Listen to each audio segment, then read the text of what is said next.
Election అప్డేట్స్ను అందరికంటే ముందుగానే తెలుసుకోవాలంటే ఈరోజే ఆర్టీవీ లైవ్ యాప్ని మీ మొబైల్లో డౌన్లోడ్ చేసుకోండి.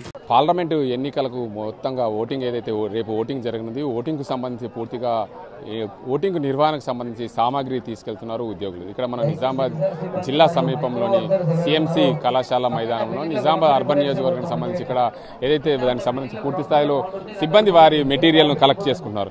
చూడొచ్చు వారి ఏమేమి మెటీరియల్స్ ఉన్నాయనే దానికి సంబంధించి. ఎన్ని రకాల మెటీరియల్స్ ఇచ్చారు మీకు? చెప్పండి, ఎన్ని రకాల మెటీరియల్స్ ఇచ్చారు? మెటీరియల్ సార్ సీల్స్, ట్యాక్స్, తర్వాత marked copy, covers, stamps, forms, items చాలా ఉన్నాయి సార్. లిస్ట్ ఉన్నది 10-12 ఉన్నాయి సార్. ఇప్పుడు లిస్ట్ ఇచ్చినాయి సార్. మొత్తం ఐటమ్స్ చూడండి 20 ఉన్నాయి. 20లో 50% ఇచ్చారు, ఇంకా 50 ఉన్నాయి, ఇంకా రావాలా. సీలింగ్స్ ఈవెంట్స్ కొంచెం తర్వాత ఇవి చూసుకున్న తర్వాత లంచ్ ముందు. అంటే ఇవన్నీ అంటే ఇవన్నీ దేనికి ఉపయోగపడతాయి? పోలింగ్ కోసము. అంటే ఫామ్స్ అనేటువంటి అన్నీ ఉపయోగం. అనెక్సరీ 7, 6, 5 ఇవన్నీ కూడా అవసరమే. బ్లైండ్ మార్కుడు కాపీ అని, అవి మార్క్ పోల్ అని, అవన్నీ చేయాల్సింది తప్పనిసరిగా. అందుకోసమే కవర్స్ ఇస్తారు. Thank you. మొత్తంగా చూసుకోవచ్చు, దీనికి అంతటికి సంబంధించి ఎన్నికల నిర్వహణ కోసం వారైతే సిబ్బంది ఉన్నారు. వారికి ఎలాంటి మెటీరియల్స్ అందజేశారనే అంశానికి సంబంధించి కొంత సిబ్బంది ఉన్నారు. చెప్పండి మేడం, మీరు ఎన్నికల ఓటింగ్ కోసం ఏదైతే ఇక్కడ మెటీరియల్ తీసుకెళ్ళడానికి వచ్చారు, డిస్ట్రిబ్యూషన్ సెంటర్లు ఉన్నారు, అసలు ఏమేమి తీసుకుంటున్నారు, ఏంటిది పరిస్థితి? అన్ని ఫామ్స్, కవర్స్, తర్వాత స్టేషనరీ మెటీరియల్ వచ్చింది. దానికి సంబంధించిన అన్ని మెటీరియల్ ఇచ్చారు. ఒక మిషన్స్ మాత్రం ఆఫ్టర్ లంచ్ ఇస్తారు సార్. ఓకే, అంటే ఇవి మీరు తీసుకొని ఏవి దేనికి ఉపయోగపడతాయి ఓటింగ్లో? ఈ రోజు ఈవినింగ్ నుంచి రేపు పోలింగ్కి సంబంధించిన ప్రతి మెటీరియల్ సార్, స్టేషనరీతో పాటు ఆ కవర్స్ అని, ఫామ్స్ అని, పోలింగ్ జరిగేటప్పుడు ఉండే మెటీరియల్స్, ఎంట్రీ ఎగ్జిట్ పాస్లు ప్రతిదీ ఇచ్చింది సార్. అంటే ప్రతిదీ మనకు ఈ ఎలక్ట్రానిక్ ఓటింగ్ కదా, ఇవన్నీ పేపర్స్ ఏమి ఉపయోగపడతాయి అని అడుగుతున్నా సార్. ఎంత ఓటింగ్ అయింది, ఎన్ని మెన్ ఉమెన్ ఎంత, పోలింగ్ ఎంత, ఇంకా కావాల్సింది ఎంత, 17C అని, తర్వాత డైరీ అని, అవన్నీ ఫామ్స్ నింపడానికి ఉన్న మెటీరియల్ ఇచ్చింది సార్. కంట్రోల్ యూనిట్కి దీనికి టాలీ చేయడానికి ఇదంతా యూజ్ అవుతుంది.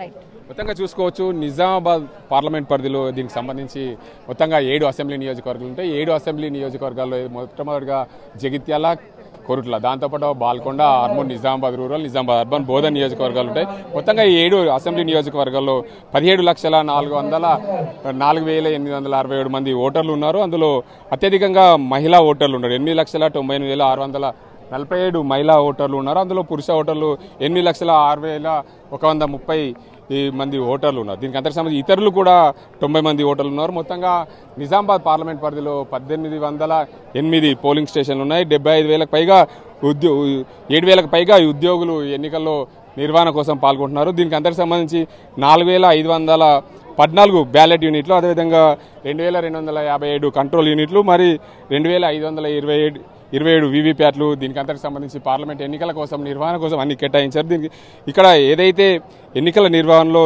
ఎక్కడైనా సరే ఇబ్బందులు కలగకుండా వారందరికీ కూడా ఈవీఎంలు మొరాయించినప్పుడు కానీ దానికి అంతకు సంబంధించి అదనంగా వీవీప్యాట్లు, కంట్రోల్ యూనిట్లు ఇక్కడ అమర్చారని చెప్పి జిల్లా ఎన్నికల అధికారి కూడా చెప్పిన పరిస్థితి. నిజామాబాద్ పార్లమెంట్ ఎన్నికల్లో మొత్తంగా 29 మంది బరిలో ఉన్నారు. ప్రధాన పార్టీలు 3తో పాటు మొత్తంగా 29 మంది బరిలో ఉన్నారు. 29 మందిలో ఒక్కరే మహిళ ఉండడం విశేషం. ఎందుకంటే ఈ నిజామాబాద్ పార్లమెంట్ పరిధిలో చదువుకున్న వ్యక్తిగా ఒక మహిళా లా స్టూడెంట్, ఉస్మానియా యూనివర్సిటీకి సంబంధించిన లా స్టూడెంట్ కూడా ఈ నిజామాబాద్ పార్లమెంట్ పరిధిలో పోటీ చేయడం అయితే గమనార్హం. నిజామాబాద్ పార్లమెంట్ పరిధిలో మొత్తంగా ఈ 7 అసెంబ్లీ నియోజకవర్గాలకు సంబంధించి పూర్తి స్థాయిలో ఎన్నికల నిర్వహణకు భారీగా కసరత్తు చేస్తుంది. ఎక్కడ ఎలాంటి ఇబ్బందులు కలగకుండా ఎన్నికలకు పాల్గొనే సిబ్బంది కూడా అన్ని ఏర్పాట్లు అయితే చేశామని చెప్పి జిల్లా ఎన్నికల అధికారులు అయితే పూర్తి స్థాయిలో ఏర్పాట్లు చేశామని చెప్తున్నారు. ఇదే పరిస్థితిలో కూడా ఎన్నికల నిర్వహణకు సంబంధించి ఈవీఎంలు సాయంత్రం వరకు పోలింగ్ స్టేషన్లకు తరలిస్తారు. దానికి అంతకు సంబంధించి రూట్ ఆఫీసర్లు దానికి సంబంధించి రూట్ బస్సులో ఉంటే దాంట్లో అందరూ కూడా సిబ్బంది దాంట్లో వెళ్లాలని చెప్పి ఎన్నికల అధికారులు సూచిస్తున్నారు. ఇది ఇక్కడ పరిస్థితి. కెమెరా పర్సన్ అజీంతో గంగారెడ్డి, RTV నిజామాబాద్. నమస్తే అండి. ఇది వ్యాపారం గురించి కాదు, ఓటు గురించి. ఎన్నికల్లో ఓటు వేయడం మన హక్కు మాత్రమే కాదు, కర్తవ్యం. ఎంతో మంది మహా నేతలు శ్రమించి ప్రాణత్యాగం చేసి ఈ అవకాశాన్ని మనకిప్పించారు. అందరూ ఓటు వేద్దాం. ఎందుకంటే ఓటు హక్కు ఊరికే రాదు. నా ఓటు ఎవరికో తెలుసా?